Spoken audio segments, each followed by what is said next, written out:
வணக்கம். இது உங்கள் கோ கிச்சன் தமிழ். இன்றைக்கி நம்ம கிச்சனில் பஜ்ஜி செய்கிற வீடியோ தான் போடுறேன்.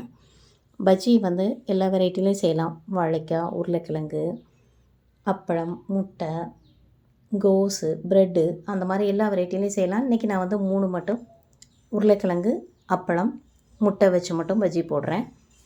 வீடியோ ஸ்கிப் பண்ணால் பாருங்கள். இடையிடையே ஹெல்த் டிப்ஸ் சொல்லுவேன். அது உங்களுக்கு ரொம்ப யூஸ்ஃபுல்லாக இருக்கும். வீடியோ பிடிச்சிருந்தால் கமெண்ட் பண்ணுங்கள், ஷேர் பண்ணுங்கள், லைக் பண்ணுங்கள், சப்ஸ்கிரைப் பண்ணுங்கள்.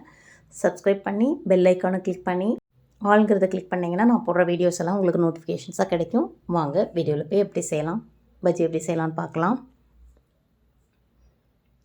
இதுக்கு ஒரு பாத்திரத்தில் ஃபஸ்ட்டு கடலை மாவு வந்து ஒரு 150 எடுக்கிறேன். 1.5 மானுப்பிடி அளவு 150 கிராம் அளவு எடுக்கிறேன். இது வந்து 100 பிடிக்கிற ஒரு மானுப்பிடின்னு சொல்லுவாங்க. இதில் 150 எடுத்திருக்கேன். 1.5 எடுத்திருக்கேன். 1.5 மானுப்பிடி. அடுத்து பச்சரிசி மாவு, அதுவும் இதே அளவு 1.5 மானுப்பிடி போடுறேன்.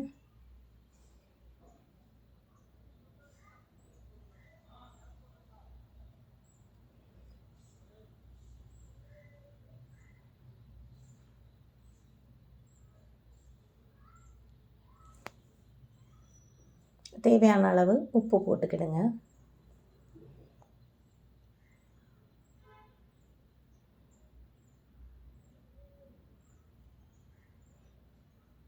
அடுத்து சோடா உப்பு இந்த கையில் ஒரு பிஞ்ச் அளவு எடுத்திருக்கேன். இது வந்து ஒரு 6 டைம் எடுத்திருக்கேன். 3 மொத்தம் 1.5 போது 3 மானுப்பிடி அளவு. ஒரு மானுப்பிடி அளவுக்கு 2 பிஞ்சு, அந்த கணக்குக்கு 6 பிஞ்சு. இந்த அளவு கரெக்டாக இருந்தால் மட்டும்தான் பஜ்ஜி வந்து அந்த உப்பெல்லாம் வரும். இல்லைன்னா பஜ்ஜி வந்து ஒரு மாதிரி கசங்கின மாதிரி கிடைக்கும். ஒரு பஜ்ஜியை போட்டு பாருங்கள். அது வந்து நல்லா உப்பி கிடைக்கலன்னா இந்த சோடாப்பை கொஞ்சம் கூட போட்டுக்கோங்க. இப்போ 2 ஸ்பூன் வத்தப்பொடி போட்டிருக்கேன். அப்புறம் 1 ஸ்பூன் காஷ்மீரி சில்லி போட்டிருக்கேன் கலருக்காக. Kashmiri chilli powder. அடுத்தது பெருங்காயத்தூள் கொஞ்சம் போட்டிருக்கேன். அடுத்ததாக மிளகும் வெள்ளைப்பூடும். மிளகு ஒரு 1/2 ஸ்பூன், வெள்ளைப்பூடு ஒரு 5-6 எடுத்து அது இடிக்கிற உரலில் இடித்து கொஞ்சம் 1-2 இடித்து போடுறேன். இது வந்து கொஞ்சம் அந்த மணம் நல்லாயிருக்கும். இந்த வெள்ளைப்பூடு தொலியோடு தான் போடுறோம். அந்த பஜ்ஜியோட அந்த பொரிஞ்சு வரும்போது அதோட மணம் நல்லாயிருக்கும். வெள்ளைப்பூடும் மிளகும் அதை இடித்து போட்டிருக்கேன்.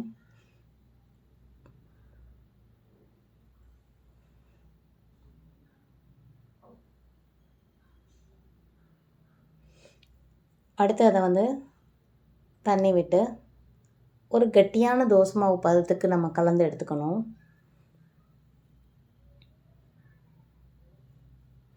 இது கூட ஓமம் போடுறவங்க சிலர் ஓமம் மட்டும் போட்டு அந்த வெள்ளைப்பூடு அந்த மிளகுக்கு பதிலாக காயப்பொடி கூட ஓமம் கூட போட்டு செய்வாங்க பஜ்ஜிக்கு. ஓமம் போட்டிங்கன்னா இந்த வெள்ளைப்பூடு மிளகை வந்து ஸ்கிப் பண்ணிவிடுங்க.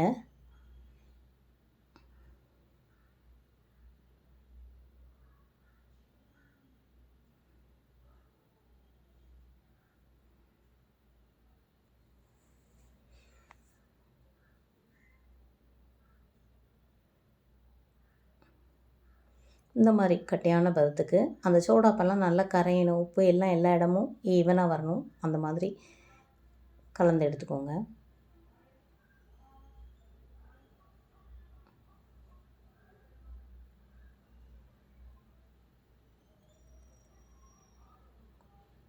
ரொம்ப தண்ணியாக இது பண்ணிட்டிங்கன்னா பஜ்ஜி வந்து ரொம்ப எண்ணெய் குடிச்சிரும். ஸோ இந்த பதம் வந்து கரெக்டான பதம். உப்பு வந்து நான் கொஞ்சம் இந்த மாவு வாயில் வச்சு பார்த்துட்டு உப்பு காணலன்னு கொஞ்சம் உப்பு போட்டிருக்கேன்.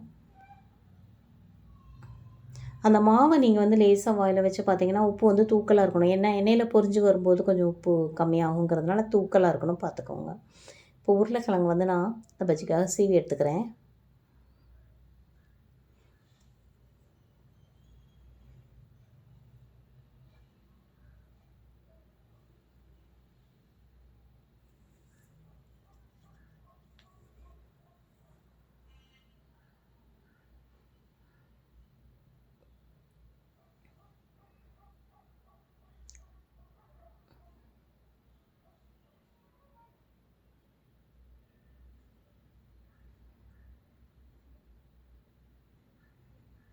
உருளைக்கிழங்கு, இது கூட அப்பளம், முட்டை 2 அவிச்சு, அப்பளம் எடுத்திருக்கேன். அதை வீடியோ கரெக்டாக காட்டலை. அப்பளம் வந்து அரை வட்டமாக வெட்டி எடுத்துகிட்டு, முட்டை 2 வந்து ஆஃப் ஆஃபாக 4 துண்டாக்கி வச்சுருக்கேன். அப்பளம் வந்து பாதியாக அரை வெட்டமாக நீங்கள் இது பண்ணி வச்சுக்கோங்க, கட் பண்ணி வச்சுக்கோங்க. இப்போ சட்டியில் கடலெண்ணெய் விட்டு பஜ்ஜி பொரிக்கிறதுக்கு தேவையான அளவு கடலெண்ணெய் விட்டு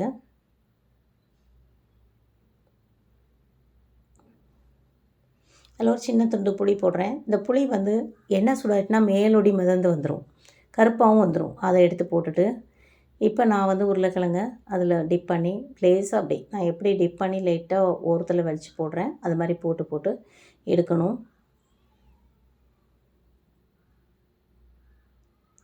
பாருங்கள், நல்லா பஃப்னு வருது பார்த்தீங்களா? இது வந்து சூடாப்பு கரெக்டான பக்குவத்தில் இருக்கிறதுனால அப்படி நல்லா உப்பி வருது. இது போட்டு சரியாக வரலன்னா நீங்கள் கொஞ்சம் சோடாப்பு போட்டுக்கோங்க. சோடாப்பை ரொம்ப போட்டால் கூட எண்ணெய் ரொம்ப குடிச்சிடும். அது வந்து அளவாக இருக்கணும். அதுக்கு தான் சொன்னேன், ஒரு மானுப்பிடி அளவுக்கு வந்து 2 பிஞ்சு விரலில் நான் எடுத்து காமிச்சேன். ஒரு மானுப்பிடி மாவுக்கு 2 பிஞ்சு அந்த கணக்கில் போட்டிங்கன்னா கரெக்டாக இருக்கும். இதில் வந்து கூடவும் கூடாது, குறையவும் கூடாது, அந்த மாதிரி இருக்கும். இப்போ வந்து இதுக்கிடையில் இன்றைக்கி நான் ஹெல்த் டிப்ஸ் பார்த்துடலாம். அது வந்து நான் செண்பகப்பூ பற்றி சொல்கிறேன். செண்பகப்பூவில் வந்து கசப்பு சுவை கொண்டது. இது வந்து நரம்பிற்கு நல்ல பலம் கொடுக்கும். உடலை, மனதை, மூளையை இயக்குவது நம்மளுடைய நரம்பு தான். நரம்பு பலம் வந்து அதிகமாக உள்ளவங்க வந்து சுறுசுறுப்பாக இருப்பாங்க. பித்தம் உள்ளவங்க வந்து செண்பகப்பூவை வந்து கஷாயம் செஞ்சு காலையிலையும் மாலையிலையும் உணவுக்கு முன்னால் நம்ம குடிச்சிட்டு வந்தோம்னா பித்த நீர் குறையும். இந்த கஷாயம் வந்து காய்ச்சல், நீர்க்கடுப்பு கூட நல்ல மருந்து. அப்புறம் செண்பகப்பூலேருந்து தயாரிக்கப்படுற எண்ணெயோட தேங்காய் எண்ணெய் கலந்து தேய்ச்சா, தலைக்கு தேய்ச்சா முடி உதிர்வது வந்து நிற்கும். தலைவலி, கண்ணோய்க்கு வந்து நல்ல மருந்து. செண்பகப்பூவை வந்து நம்ம அரைச்சி பச்சையாக அதை வந்து நல்லா அரைச்சி எடுத்து பசை மாதிரி நல்லா அரைச்சி நல்லெண்ணெய் கூட காய்ச்சி அதை வந்து வடிகட்டி வலி, வீக்கம், கை கால் எரிச்சல், உடல் எரிச்சல், முழங்கால் வலி, மூட்டு வலி, இதுக்குள்ள இந்த மாதிரி உடல் ரீதியான பிரச்சனைகளுக்கு வந்து மசாஜ் செஞ்சால் நல்ல பலன் இருக்கும். இப்போ வந்து நாம் வந்து உருளைக்கிழங்கு அந்த பஜ்ஜி போட்டுட்டு முட்டையை வந்து முக்கி அதே மாதிரி பஜ்ஜி போடுறோம். முட்டை வந்து 4ஐயும் போட்டுட்டு இதை வந்து பரட்டி விட்டுட்டு இன்னும் கொஞ்சம் ரொம்ப நேரம் போட்டிங்கன்னா இது முட்டை டப்பு டப்புன்னு வெடிக்கும். அதனால் கரெக்டாக பார்த்து முட்டை எடுத்துருங்க. முட்டை பஜ்ஜி அதனால் கரெக்டாக பார்த்து முட்டை பஜ்ஜியை எடுத்துருங்க. ரொம்ப நேரம் போடாதீங்க, டப் டப்புன்னு வெடிக்கும். இது முட்டை பஜ்ஜி வந்து சாப்பிட்றதுக்கு ரொம்ப நல்லாயிருக்கும்.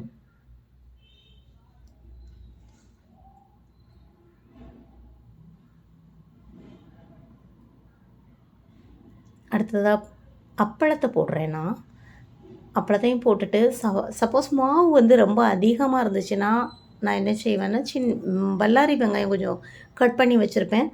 அது கூட அப்பளத்தை கொஞ்சம் நுணுக்கி போட்டு அந்த மாவு வந்து தூள் பஜ்ஜி மாதிரி கடைசியாக போட்டு எடுத்துடலாம். மாவை வந்து நம்ம ஃப்ரிட்ஜ்லேயும் வச்சாலும் நல்லா இருக்காது. ஸோ அதை காலி பண்ணனா தூள் பஜ்ஜி மாதிரி போட்டாலும் சாப்பாட்டுக்கு எடுத்துக்கலாம். தயிர் சாதம், ஏதாவது ஒரு வெரைட்டி ரைஸோ ஏதோ வீட்டில் வச்சா மத்தியானம் சாப்பாட்டு கூட அந்த தூள் பஜ்ஜி எடுத்துக்கலாம்.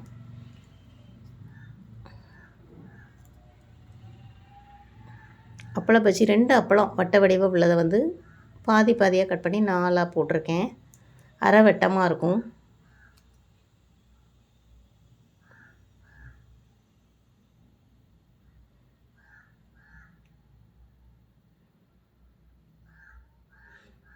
இப்போ எல்லா பஜ்ஜியும் போட்டாச்சு. பாருங்கள் எவ்வளோ நல்லா உப்பெல்லாம் வந்திருக்கு. நீங்களும் இது மாதிரி செஞ்சு பாருங்கள்.